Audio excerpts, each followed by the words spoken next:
नमस्कार दोस्तों, आप सभी का स्वागत है अमित राय शो में। और आज हमारे पास बॉलीवुड के एक एक्ट्रेस, मॉडल और बहुत ही प्यारे क्रिकेटर हैं। बहुत सारी चीज़ों में इन्वॉल्व हैं। आज हम उनको मिलाने वाले हैं। उनका नाम है रक्षित पंत, जिनके एक्सपीरियंस के बारे में आप अमित राय शो पर जानेंगे। Thank you.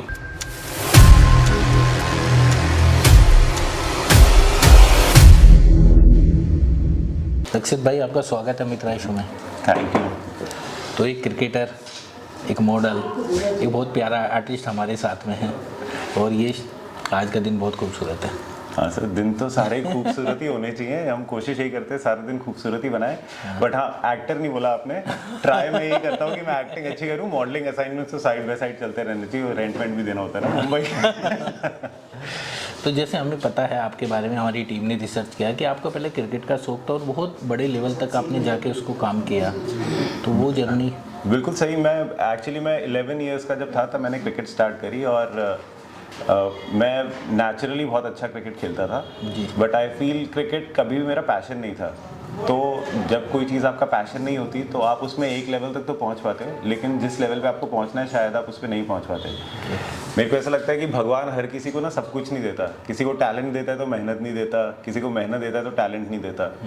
तो वही जिसको दो चीज़ें मिल जाती हैं, जो समझ जाता है कि हाँ भाई मेहनत भी थोड़ी सी करनी पड़ेगी, तो उसको सब कुछ मिल जाता है। तो yes, I was a cricketer. I used to play very well. Delhi Ranji trophy level तक मैं गया जी। 5 साल जितने भी नोन नेम्स हैं इंडिया टीम के, दिल्ली से जो भी थे, विराट कोहली, ईशांत शर्मा, आशीष नेहरा, वीरेंद्र सहवाग, ये सब लोगों के साथ ही मैं क्रिकेट खेलता था। तो बहुत अच्छा एक्सपीरियंस था। मैं ये नहीं बोलूँगा कि मेरे को बुरा लगता है कि मैं क्रिकेटर नहीं बन पाया, क्योंकि शायद मेरे लिए क्रिकेटर नहीं बनना ऐसा कुछ वो नहीं होगा कि हे भगवान मैं क्रिकेटर नहीं बना। ऑल्दो मेरे पापा चाहते थे कि मैं क्रिकेटर बनूं। हर किसी के पापा चाहते हैं इंडिया में आज की डेट में तो। बट हाँ, अच्छा एक्सपीरियंस था। फिर मेरा कज़न था मुंबई में, तो उसने बोला कि यहाँ आ जा यार, एक्टिंग करते हैं। तो अब क्रिकेट नहीं तो क्या, उसके अलावा तो मेरे को कुछ आता ही नहीं था। तो मैं मुंबई चला गया। क्रिकेट के बाद डायरेक्टली क्रिकेट खत्म होते ही मैं घर आया। एक हफ्ते में बात करी कि मुंबई जाना, और एक हफ्ते में मुंबई था। ठीक है। तो उसके बाद फिर मेरा मुंबई का स्ट्रगल पीरियड सारा सब कुछ स्टार्ट हुआ, जो ख़त्म ही नहीं हो रहा है कभी ज़िंदगी में, ऐसा लग रहा है। बट सही है, वो भी एक एक्सपीरियंस है। तो फिर मैं एक्टिंग लाइन में आया, क्योंकि मेरे को शायद एक्टिंग का थोड़ा सा चुल्ला था, कह सकते हो। हमने आपको देखा एक अच्छे टीवी सीरियल से एकदम नाम हुआ आपका, प्यारी इच्छा नागिन। इच्छा प्यारी नागिन। इच्छा प्यारी नागिन। और उसमें से एकदम चेहरा आपका एक इस्टेब्लिश टीवी आर्टिस्ट की तरह हो गया। राइट। उसका भी ये सर, मैं तो क्रिकेट खेला पूरी जिंदगी, क्रिकेट खेला। एक्टिंग तो लोग सीखते हैं, एक्टिंग प्रैक्टिस करते हैं, सब कुछ करते हैं। मैं तो ऐसे ही उठ के चला गया। तो लकीली वो इस शो में मेरा लुक बैठ गया होगा। इनफैक्ट मैं तो इस शो के लिए ऑडिशन दे के भी नहीं आया था। मैं जहाँ ऑडिशन दे रहा था वो मैं किसी और शो के लिए दिया। उन्होंने बोला कि ये स्क्रिप्ट भी है, कर लो। तो मैंने इच्छा प्यारी नागिन की स्क्रिप्ट वहीं पर करी और उन्होंने दे दिया। फिर मेरे को कॉल आया कि आपका ऐसे ऐसे शो में फाइनल हो गया है। तो मेरे को लगा ये तो बहुत सही है यार, ये तो मैं आते मेरे को शो मिल गया सब टीवी पे। 1 साल वो शो चला। हाँ। तो ये भी कह सकते हैं कि मेरे लिए शायद उतना अच्छा नहीं था, क्योंकि मेरे को करियर के स्टार्टिंग में स्ट्रगल देखने को ही नहीं मिला। मेरे को सीधा काम मिल गया। अच्छा। तो मेरे को लगा बहुत इजी होता है, ये तो काम मिल गया। मैं घर से बाहर निकलता था तो बच्चे भीड़ लगी हुई है मेरे आसपास, फोटो ही खिंचा रहे हैं। मैं मैकडॉनल्ड्स जा रहा हूँ फूड कोर्ट में, तो मतलब हर जगह मैं घिरा ही रहता था लोगों से। ऐसा मेरा सीन हो गया। तो मेरे को लगा रहा है अब तो सॉर्टेड है भाई, अब इसके बाद तो जाऊंगा तो काम ही काम है। बट ऐसा होता नहीं है। एक्टर्स की लाइफ का यही होता है कि आपको एक काम मिल गया तो वो आपका काम नहीं है, अगला काम ढूंढना हमारा काम है।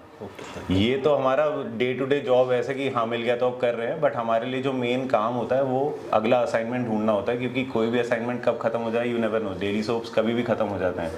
पूरा सब टीवी रिवैम्प करा था बेसिकली। उस टाइम पे ऐसा था कि हमारा शो 1 साल से चल रहा था, अच्छी टीआरपी, सब मस्ती में था उसका। हाँ, बहुत ज़्यादा, मतलब मेरे को सब पहचानते थे बेसिकली मेरे उस एरिया में वहाँ पे। तो ये हुआ कि सब टीवी का जो हेड थे वहाँ पे वो चेंज हुए। जो नए आए उन्होंने बोला कि मैं पूरा सब टीवी का लुक चेंज करना चाहता हूँ। तो धीरे धीरे जो शो सब टीवी पे उस टाइम पे चल रहे थे। तो रक्षित भाई, जैसे हमने पृथ्वी वल्लभ में आपका बहुत बड़ा कैरेक्टर देखा है, लोग अब एप्रिशिएट करते जा रहे, तो ये टीवी सीरियल में ये कैरेक्टर डेवलप होता जा रहा था। हाँ, अब मेरे को देख के वैसे लोगों को नेगेटिव रोल ही सबसे पहले ख्याल में आता है। और पृथ्वी मेरी उस टाइम पे बियर्ड ऐसी थी। अभी तो खैर, तो जो मैंने ऑडिशन वगैरह दिया उनको लुक समझ में आ गया। तो मुस्लिम उसमें कैरेक्टर था मेरा, महमूद गजनी क्लैन दिखाया था। तो बहुत अच्छा, बहुत अच्छे लेवल पे वो शूट हो रहा था, तो वहाँ पे मज़ा भी आ रहा था। और सबसे बड़ा मेरे लिए एक्सपीरियंस था कि किरण कुमार जी थे, मेरे पापा बने थे उसमें। तो उनके साथ काम करने में बहुत सारी चीज़ें, क्योंकि अब मैंने वही जैसे मैं आपको बताता था कि एक्टिंग सीखी नहीं है, तो मेरे को चीज़ें जो टेक्निकल चीज़ें होती हैं वो मेरे को नहीं पता थी। मेरे को ऐसा है कि हाँ भाई मैं कैमरे के सामने ऑकवर्ड नहीं होता हूँ, मैं कैमरा कॉन्शियस नहीं होता हूँ, वो नेचुरली मैं करता हूँ, बट मैंने एक्टिंग सीखी नहीं है, मेरे को टेक्निकल चीज़ें नहीं पता है। तो इच्छा प्यारी नागिन का एक एपिसोड था कि हमारे डायरेक्टर थे संतराम वर्मा जी, वो बहुत अच्छे डायरेक्टर हैं, उन्होंने काफ़ी काम, मतलब बहुत काम किया हुआ है। तो उन्होंने मेरे को एकदम से आवाज़ लगाई, रक्षित तेरा मोन्टाज है। और मेरी वहाँ पे टेंशन एकदम, मोन्टाज मोन्टाज क्या होता है? मैं वहाँ पे गूगल कर रहा हूँ लोगों से खड़े होकर, मोन्टाज मोन्टाज, गूगल में कुछ मोन्टाज का मिल नहीं रहा। और मैं टेंशन में कि वो गुस्सा भी कर देते थे सर। मैं ऐसे खड़ा हूँ और मोन्टाज मेरे को पता चला कि मेरे को यहाँ से वहाँ पे बस निकल जाना है। मतलब ये मोन्टाज था, मैं गूगल कर रहा हूँ, आधे घंटे से फंसा हुआ हूँ लोगों से पूछना, क्योंकि मैं पूछ भी नहीं सकता, मैं एक्टर हूँ, मेरे को पता होना चाहिए सर। तो ये सब चीज़ें एक एक बार जब ये सब होता है ना, तो पता चलता है कि किस टाइम पे क्या करना है, कब आपको होल्ड देना है। तो ऐसी बहुत सारी चीज़ें सीखने को मिली। तो किरण कुमार जी से भी काफ़ी कुछ सीखने को मिला कि जब हमारे पीछे से शॉट लगता है तो हमको कहाँ देखना चाहिए, लोगों की आंख में, इस आंख में देखना चाहिए तो आपका लुक अच्छा आएगा। ये सब मतलब काफ़ी कुछ सीखने को मिला उनसे, बहुत अच्छा एक्सपीरियंस था। तो ये काफ़ी मेरे को अच्छे शोज मिलते गए। तो मेरे को लगता रहा कि हाँ यार अब तो सॉर्टेड है सारा सीन, बट ऐसा सॉर्टेड होता नहीं, आपको मेहनत करती रहनी पड़ती है। क्योंकि देन फिर वो कोविड आया। हाँ, तो कोविड से पहले तक मेरे को प्रोजेक्ट्स मिल रहे थे, लाइन से मिल रहे थे। और कोविड से पहले मेरे 2 प्रोजेक्ट्स और मैंने साइन वाइन कर दिए थे। एक का कॉन्ट्रैक्ट कर दिया था, एक का मैंने पायलट शूट कर दिया था। हाँ, पायलट शूट की हमने भेज दिया था कि वैसे ऐसे करने वाले हैं। तो पायलट शूट वाला वो प्रोजेक्ट कैंसिल हुआ, जिसको मैंने कॉन्ट्रैक्ट साइन करा था कोविड की वजह से, वो कैंसिल हुआ। कोविड के बीच में मैं फर्स्ट लॉकडाउन में 8 महीने करीब दिल्ली था, सेकंड लॉकडाउन में 4-5 महीने था, थर्ड लॉकडाउन में भी काफ़ी टाइम नहीं था। तो मेरा बेसिकली सारा टाइम कोविड का दिल्ली में ही निकला, क्योंकि वहाँ वैसे भी कोई काम चल नहीं रहा था, फैमिली यहाँ थी, तो वो भी टेंशन में कि आ जाओ यहाँ पे ऐसा ऐसा। तो मुंबई में वो 2-3 साल का जो गैप आया ना, तो 2-3 साल लोगों को भूलने के लिए बहुत होता है, 1 साल भी बहुत होता है। तो उसके बाद से एक्चुअल रियल स्ट्रगल मेरे को फेस करना पड़ा कि हाँ भाई मेरे को अब स्टार्टिंग से अपना वो करना है। तो जो लोग मेरे साथ काम कर चुके थे उनके साथ तो ठीक था, बट उनके प्रोजेक्ट्स आना जरूरी है। उसके अलावा मैं जिस टाइम पे शूट कर रहा था तब मेरे को जो ऑफर्स आते थे मैं उनको सीरियसली, मतलब ऑब्वियसली लेने कोई मतलब नहीं है, क्योंकि मैं तो काम कर ही रहा हूँ, कंटिन्यूटी चल रही है। हाँ मेरी कंटिन्यूटी चल रही है, आदमी रिलैक्स हो जाता है, बैक सीट ले लेता है कि हाँ ये चल रहा है आराम से, बट वो तरीका नहीं है। और उस टाइम पे एक प्रॉब्लम मेरे साथ और क्या हुई कि सोशल मीडिया, इंस्टाग्राम वगैरह उस टाइम पे, मतलब 4-5 साल पहले तक इतना था नहीं। अभी इंस्टाग्राम वगैरह बहुत बढ़ चुका है, हाइक पे है। हाँ। तो अब तो कैसा होता है, शूट पे लोग जाते हैं, एक्टर्स एक्ट्रेसेस जाती हैं, तो पैरों की फोटो से लेते हुए ऐसे ही यूं करके सेट की दिखाती हैं और सारा रील बन जाती है, पूरी बेसिकली रील्स वगैरह वो चलता है। मेरा ये था नहीं, मैं कोई फोटो नहीं डालता था, कुछ नहीं करता था। तो उस टाइम पे मेरी फॉलोइंग जो बनी, वो जो लोग ही फॉलो कर रहे थे। मैं इतना सोशल मीडिया पे अभी भी नहीं हूँ एक्टिव, मेरे को ये सब मेरे से होता नहीं है, मेरे को बड़ा अजीब सा लगता है। तो वो बहुत इंपॉर्टेंट है आज की डेट में, क्योंकि आजकल जो ऑडिशंस आते हैं और जो प्रोजेक्ट्स आते हैं ना, उसमें एक लाइन और ऐड होके आती है कि आपका इंस्टा लिंक और आपके इंस्टा फॉलोअर्स कितने हैं। हाँ, तो वो चीज़ मैटर करने लगी और बहुत सेंस है इस चीज़ का, ये शो और प्रोजेक्ट्स बनाने वालों के, उससे कि जितने ज़्यादा आपके फॉलोअर्स होंगे उतना लोग आपके जो भी आप अपडेट कर रहे हो, अपलोड कर रहे हो, वो चीज़ देखेंगे, तो व्यूअरशिप तो बढ़ेगी ना। डिजिटल टू डिजिटल कनेक्ट हो गया। बिल्कुल। मेरे अब मिलियंस में फॉलोअर्स हैं, तो जो भी मैं करूंगा काम, तो वो लोग में से आधे भी देखेंगे, तो उनका तो सॉर्टेड हो गया ना सारा। तो वो चीज़ बहुत इंपॉर्टेंट हो गई है। ऑल्दो मैं सेट पे मजाक करता रहता हूँ, सारे टाइम मैं मजाक ही करता रहता हूँ, बट ये इंस्टाग्राम पे जो मजाक करना है वो मेरे से हो नहीं पाता, मेरे को बड़ा अजीब सा लगता है, बट इट्स वेरी इंपॉर्टेंट आज की डेट में। अच्छा, जैसे आप जैसे नए आर्टिस्ट थे, एक बड़ा पेंच होता है, जैसे डायरेक्टर ने कुछ बताया, आपने समझा वो बहुत सिंपल सीन है, लेकिन पेंच फंस गया। हाँ। तो कहीं ना कहीं ऐसी नर्वस रह रही किसी दिन कि यार ये बहुत इजी था, मैं और अच्छा कर लेता, या नहीं हो पाया? वो ये तो सर, आप, मेरे को ऐसा फील होता है कि आप बड़े से बड़े एक्टर को भी आप देख लो, तो वो जो अपना सीन करके आते हैं, तो एक्चुअली में उस टाइम पे जितना सोचा, जितना मैनेज करा अपने दिमाग में या बात करके, वो कर देते हैं। अब आप एक चीज को लेके बैठ जाओ, उस पर सोचो, तो और 10 चीजें निकल के आती हैं। तो वो एक सीन बहुत अच्छा करने के बाद भी अगर आप उस सीन को बैठ के सोचो, तो उस चीज़ को आप और बेटर कर सकते हो, हर बार आप उसमें कुछ ऐड कर सकते हो। लेकिन अब डेली सोप्स में क्या होता है, इतना तो टाइम ही नहीं होता है। हम बैठते हैं, सेट पे आते हैं, फटाफट से स्क्रिप्ट मिलती है, डायलॉग याद करे, करा करा निकल लिया, तो इतना टाइम ही नहीं होता है। हाँ, बट ऐसा होता है कि कुछ सीन गंदे होते हैं, और मोस्टली हम लोग कई बहुत अच्छी आदत होती है लोगों की कि अपना सीन करने के बाद वो जाके मॉनिटर पे चेक करते हैं कि हमने क्या करा, हम कैसे लग रहे हैं, हम क्या कर रहे हैं, वो देख के ज़्यादा समझ में आता है। क्योंकि मैं एक्टिंग कर रहा हूँ, मुझे नहीं पता कि मैं कैसा लग रहा हूँ। तो उसमें कितना इम्प्रोवाइजेशन, राइट, कि मैं क्या गलत कर रहा हूँ या क्या मेरी प्रॉब्लम है या क्या मिस्टेक है, वो या तो कोई आके बता दे, बट कोई नहीं, मोस्टली बताते नहीं, क्योंकि इतने काम लोगों के और होते हैं। हम तो ये हम एक्सपेक्ट भी नहीं करना चाहिए हमें कि कोई हमें आके बता दे, बट अगर कोई बता रहा है तो वेल एंड गुड, अदरवाइज खुद का काम देखने के बाद ही समझ में आता है कि हाँ भाई क्या कर रहे हैं क्या नहीं कर रहे हैं, ऐसा। चलो, एक तो हम आज बधाई देंगे आपको कि हम फिल्म के सेट पे आपसे बातचीत कर रहे हैं, और ये जगह ऐसी है जहाँ लोकेशन है, आप एक गांव में आए हुए हैं और हम बातचीत कर रहे हैं, तो उसके लिए बधाई आपको। और ये फिल्म के बारे में बताएंगे, आपकी जो फिल्म आप कर रहे हैं। ये तो सर मेरे लिए तो ऐसा था कि मेरे को एक मेरे फ्रेंड ने जी, ये बात बोली थी कि रक्षित, तेरे को जो लाइफ में जो भी तेरे को रिस्पेक्ट मिलेगी और जो भी लोग तेरे को पहचानेंगे, वो सबसे ज़्यादा क्रिकेट से ही पहचानेंगे, चाहे तू कुछ भी कर ले, एक्टिंग कर ले या कुछ भी। क्योंकि मैं आपको बताया था कि मैं नेचुरली अच्छा खेलता था, तो ये बात मेरे दिमाग में है। तो ये जो मूवी है, ये भी मेरे को सौरभ रॉय की वजह से मिली, क्योंकि वो मेरी टीम में है, अहमदाबाद लायंस में। हाँ, एक्टर्स क्रिकेट बैश हम लोग का चल रहा है, सीजन 4 था इस बार।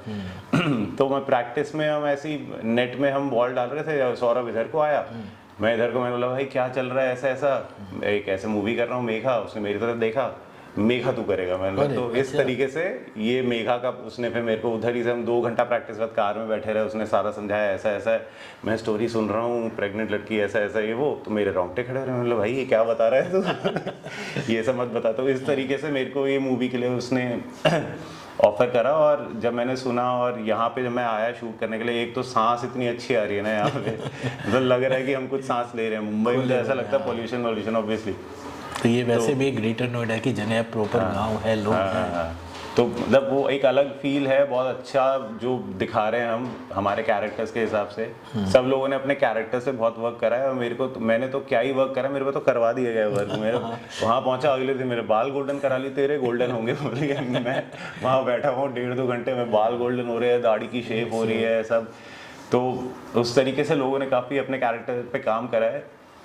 बहुत अच्छा एक्सपीरियंस है और बहुत ही अमेजिंग टीम है, मतलब मैं तो चिल मार के काम कर रहा हूँ यहाँ पे। और ये मैंने डिफरेंस फील करा है, क्योंकि डेली सोप जो सीरियल्स वगैरह होते हैं उसमें इतना टाइम नहीं होता सर कि अब आप बैठे हैं और एक सीन को अच्छा सा करने के लिए आप वेट कर रहे हैं, डायरेक्टर पेशेंट है, डीओपी पेशेंट है, बाकी को एक्टर्स पेशेंट हैं कि भाई अपना टाइम लेके इस सीन को अच्छे से करो। वहाँ पे हमको दिन में कितने सीन करने होते हैं जिनकी स्क्रिप्ट हमको ऑन द स्पॉट मिलती है और याद करके, क्योंकि उसी दिन का टेलीकास्ट होता है कई बार। तो शूट करा, भेजा, एडिट जो भी करा और उसके बाद टेलीकास्ट करा। मतलब मैं आज शूट कर रहा था, कुछ एपिसोड्स तो ऐसे थे और आज ही देख रहा हूँ मैं घर जाके वापस, हो रहे ये तो मैंने अभी करा था ऐसा वाला।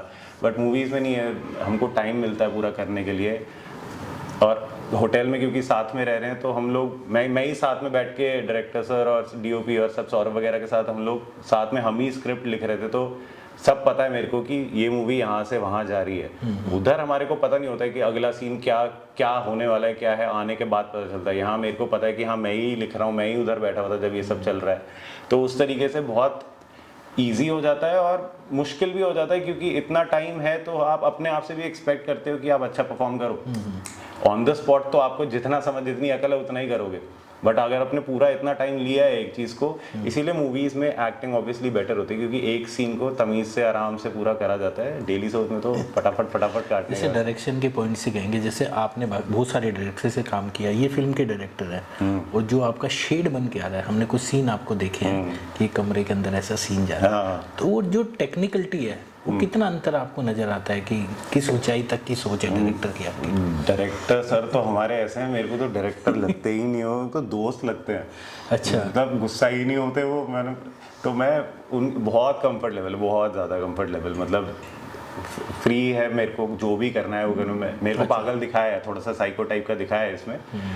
सौरभ बहुत हेल्प करता है वो बताने के लिए। मेरे को मोस्टली ज़्यादा काम करना ही नहीं पड़ा, क्योंकि जैसा कैरेक्टर मेरा इस मूवी में है वैसा मारने वाला साइको नहीं, बट उसका आधा अधूरा साइको मैं हूँ ही। मैं थोड़ा हाई ऐसे रहता ही हूँ, जिस हिसाब से मेरा उछलता कूदता वाला कैरेक्टर इजीली फिर घुस गए हाँ, तो मेरे को ज़्यादा करना नहीं पड़ रहा है, और ये मेरे को और उस चीज़ को दिखा के वैसी उभार के लेके आ रही है, तो मेरे को ज़्यादा मेहनत करनी पड़ी। बट डायरेक्टर एंड ऑल सारे सब इतने हेल्पफुल हैं, मतलब कोई इशू होता है तो वो बता देते हैं आराम से कि ये थोड़ा सा मेरे को मज़ा नहीं आया, थोड़ा सा वो, ये बहुत इंपॉर्टेंट होता है। और मैं जाके खुद भी पूछता हूँ, सर आपको ये ठीक लगा या ये नहीं लगा, बढ़िया। क्योंकि मेरे को ऐसा होता है कि अगर कोई सीन देख के समझ में आ जाता है सर। अगर डायरेक्टर वहाँ बैठे हैं और मैं बाहर आया, उनका थोड़ा सा शक्ल ऐसे हाँ ठीक है ऐसे वाला है, तो मैं समझ जाता हूँ कि नहीं ये सीन ढंग से हुआ। हाँ, तो सर क्या नहीं सही लगा मैं पूछ लेता हूँ उनसे। और सबसे पहले ये मैंने वहाँ पे ऐसे ही नोट कर लिया था कि जब सपोज मैं कोई कॉमेडी सीन भी कर रहा हूँ, और फॉर दैट मैटर कोई भी सीन कर रहा हूँ, तो डायरेक्टर्स और उन सब के वो ओपिनियन लेने से पहले ना, मैं सबसे पहले जो साइड में अपने क्रू जो होता है ना, बाकी का स्पॉट बॉयज और ये वो जिनका कोई मतलब नहीं है, वो अपना काम कर रहे हैं, मेरी एक्टिंग देख रहे हैं। अगर मेरे सीन के बाद वो हंस रहे हैं, अगर कॉमेडी सीन है, अगर मेरे सीन के बाद वो सीरियस हो गए हैं, अगर मेरे सीन के बाद वो रो रहे हैं, अगर रोने वाला सीन है तो मतलब मैंने सही करा है। क्योंकि डायरेक्टर वगैरह अगर ऐसा है तो कई बार डायरेक्टर्स भी नहीं एक्टर्स को बोलते कि सर ये तो नहीं ठीक गया था, नहीं बोल पाते, जितना होप करते हैं उतना नहीं। हाँ, और बोल भी नहीं पाते कई बार। जैसे अब मेरे साथ अगर फ्री है, मेरे को बोल देंगे रक्षित ये मजा नहीं आया यार कर दे। कई एक्टर्स के साथ ऐसा नहीं बोल पाते, क्योंकि एक्टर्स भी ऑफेंड हो जाते हैं, तो उनको थोड़ा सा शुगर कोट करके बोलना पड़ता है। बट वो स्पॉट बॉय का मेरे से कोई मतलब नहीं है। मैं सीन कर रहा हूँ तो मेरे को देख रहा है, मेरे सीन करते करते वो हंस दिया, हाँ कर दिया, तो मतलब मैंने सही कर दिया। तो मेरे को मैं फिर उधर की तरफ जाता भी नहीं, मैं समझ जाता हूँ कि ये सही सीन हुआ है। तो मतलब हाँ, मैं ट्राई करता हूँ कि मैं बेस्ट जो डायरेक्टर चाहते हैं वो हो जाए, क्योंकि हम तो अपने दिमाग से कर रहे हैं, वो पूरी मूवी सोच रहे हैं। तो ये सीन मैं तो सिर्फ ये सीन सोच रहा हूँ, मुझे तो पता ही नहीं सीन ये करा, उसके बाद का कभी का सीन करा है। हम वो कनेक्शन बिठा नहीं पाते हैं, बट जो डायरेक्टर हैं उनको पता है कि ये जो मैं करवा रहा हूँ क्या है, तो मूड सारा वो सब उनको पता होता है, तो ऑब्वियसली वो तो ये बिल्कुल फिल्म का नया एक्सपीरियंस आपके साथ में कनेक्ट हो गया।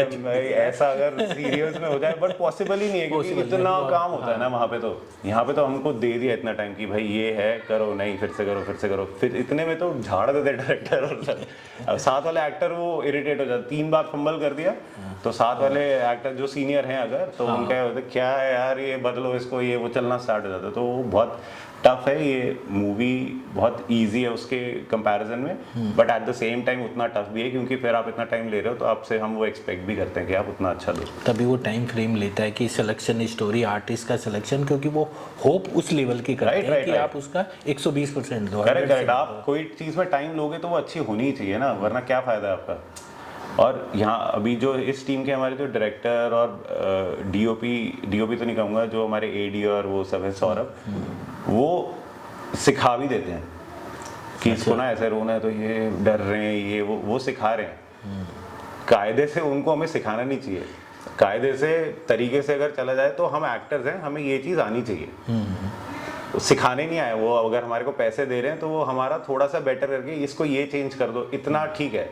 एक्टिंग सिखाने नहीं बैठ जाएंगे, बट वो सिखाने भी बैठ जाते हैं, इतने सही है यहाँ के। तो वो उस हिसाब से मैं बता रहा हूँ कि बहुत ही सही टीम, मतलब मज़ेदार, मज़ा आ रहा है। चलो बढ़िया, ये हम बड़ी होप कर श्योर कि हाँ, मैं वो ही होप ये फिल्म है ना, ये फिल्म इतनी अच्छी जाए कि हम इस फिल्म के बाद भी आपसे इस विषय पे बात करें कि ये फिल्म हुई है, मेगा है, और मेगा ने ये काम किया और ऐसी पहचान बनाई है। तो उसके लिए अभी से आपको शुभकामनाएं। मैं भी अपना ऐसे ही दे रहा हूँ इसमें कि हाँ मेरी फर्स्ट मूवी है, तो मैं अपना 100, मैं मोस्टली ट्राई करता हूँ कि मैं हर जगह दूँ ही, बट हाँ first experience of a movie मैं चाह रहा हूँ कि अपना पूरा 100% दूँ किसी तरीके से, जितना भी मेरे से हो सकता है। कितनी अच्छी टेक्निकलिटी बातें हैं और इतना खुलापन आपने बताया, तो हम उसके लिए धन्यवाद करते हैं और होप करते हैं आपके करियर की आप दिन पे दिन ऐसी तरक्की करो, फिल्में करो, इतनी फिल्में करो, बॉलीवुड में एक पहचान बनी रहे, और हमें जब मौका मिले आपसे बात करने का हम आपसे बात करते रहे। आपसे मैं नंबर भी दे दूंगा।